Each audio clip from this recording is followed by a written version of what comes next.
officers to protect and serve. Most live by that motto, but tonight we explore what happens when they don't. Senior investigative producer John North and I dug into how some troubled officers keep moving from one department to another and the impact that can have on public trust and safety. That is an epidemic. Police doing something crazy. Who've made headlines for all the wrong reasons.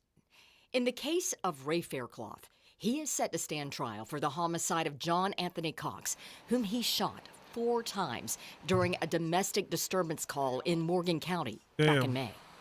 But questions about Faircloth's fitness as a law enforcement officer surfaced long before that. As a Jefferson County deputy from 2005 to 2008, he was reprimanded multiple times for safety violations, disrespect, and insubordination before abruptly leaving the department.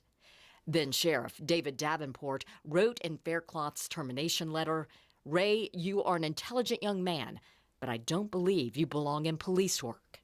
So he left, wasn't even fired after that many termination? McDonald's will give you less warnings before they fire you. That's crazy. Faircloth would go on to be hired several more times for jobs requiring a badge and a gun. He joined the Anderson County Sheriff's Department in 2009, where he was suspended twice before resigning. He was hired, then fired by the Tennessee Highway Patrol in 2012 for unsatisfactory performance during his initial probationary period. Then came the Oak Ridge Police Department, where he was suspended several times and placed on administrative leave for excessive force before eventually resigning. He keep resigning. They not firing him. That's crazy. I think it most certainly is a problem. Attorney and former prosecutor Nate Ogle says Faircloth is an example of a so-called wandering officer.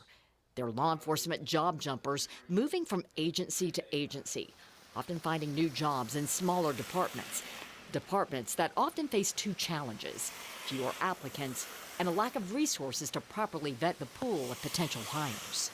And when that happens, it can erode public trust and cause major problems in those jurisdictions.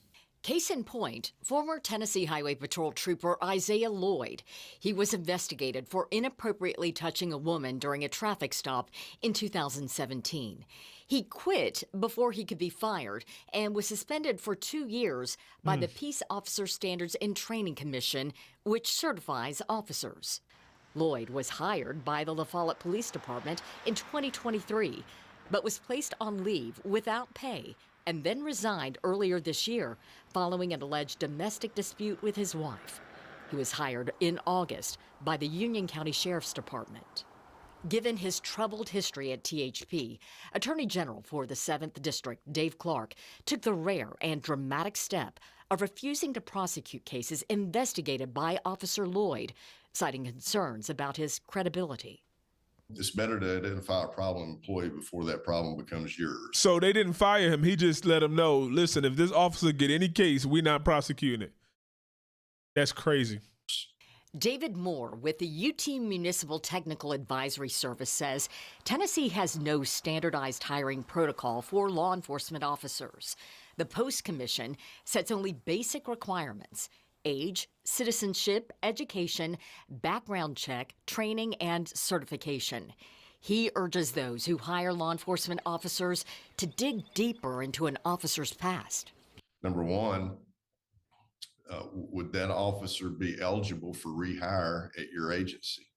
Number two, what kind of personnel record did that officer develop while they were at your agency? And can we have a copy of those documents? And number three, can we talk to the direct supervisor? Whatever it takes. Yeah. That's the burden we bear as a leader of an agency. You have to do those background checks. If they would have just called like the first guy, they'd be like, oh, he's what? He just resigned from here. He was terminated, and I wrote, he don't belong in police work. Hell no, don't give him a job. He's crazy. To hire solid people. State Representative and Executive Director of the UT Law Enforcement Innovation Center, Rick Scarborough, used to hire officers at the Clinton Police Department. As the former police chief, he made background checks a priority.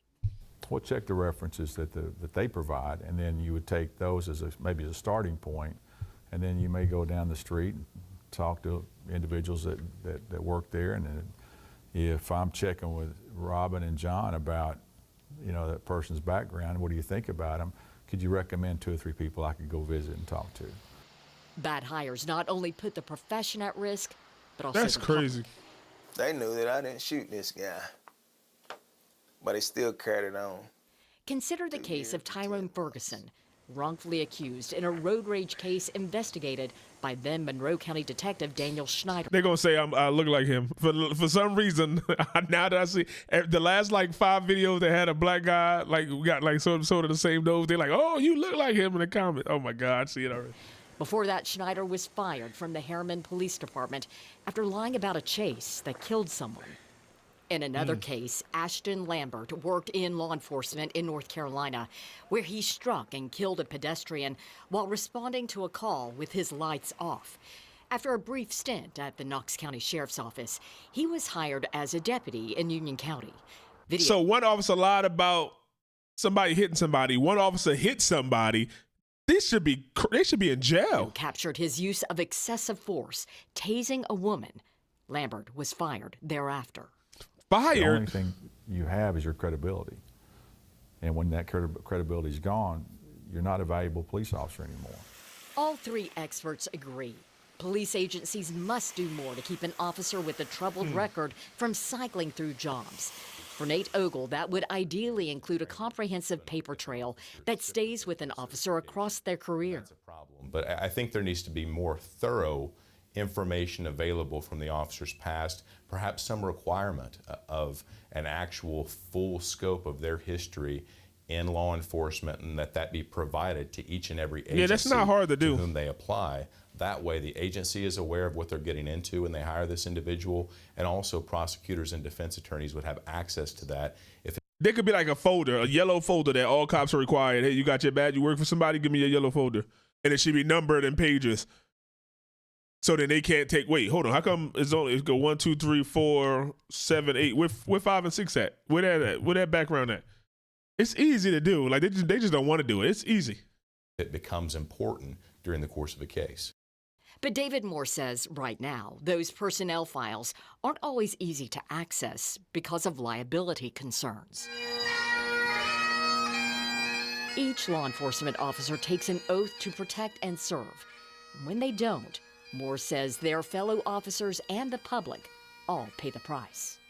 When we make bad decisions that result in bad circumstances, it doesn't just affect our agency and our community. It affects our entire profession and every community in the United States.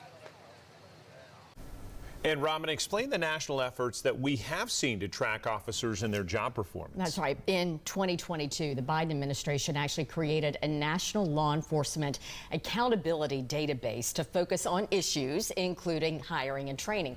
It also was to collect records of officers' misconduct, awards, commendations. But on President Trump's first day in office, he did away with that database. Oh, that's fucking stupid right there. That and Israel, two things Trump is stupid at. All those things they said, if I go hit somebody, I'm going to jail. How come they just get fired and then go somewhere else? That's crazy. And if you like, is this I'm cursing. I didn't mean to curse. This country is going to hell in a handbasket. Like we supporting people that don't need support. We killing kids and Gaza, Ukraine, we ain't got nothing to say about it. They can't pass nothing for the citizens, but both parties could get together and give money to billions of dollars to foreign aid. Man, this is just the tip of the iceberg. It's much more below. Let me know what y'all think, Cave Dwellers. Like, share, subscribe. This is the bad apples, the rotten apples that get other cops a name, the bad name. It's crazy. It's sick. They should be held to account a higher standard than most. Cops should be, when great power comes great responsibility, right? We all heard that from Uncle Ben and Spider-Man. Great power comes great responsibility. Let me know what y'all think, Cave Dwellers. What should be done about these cops? That database should come back. That's a pretty nice idea by Biden. Let me know what y'all think.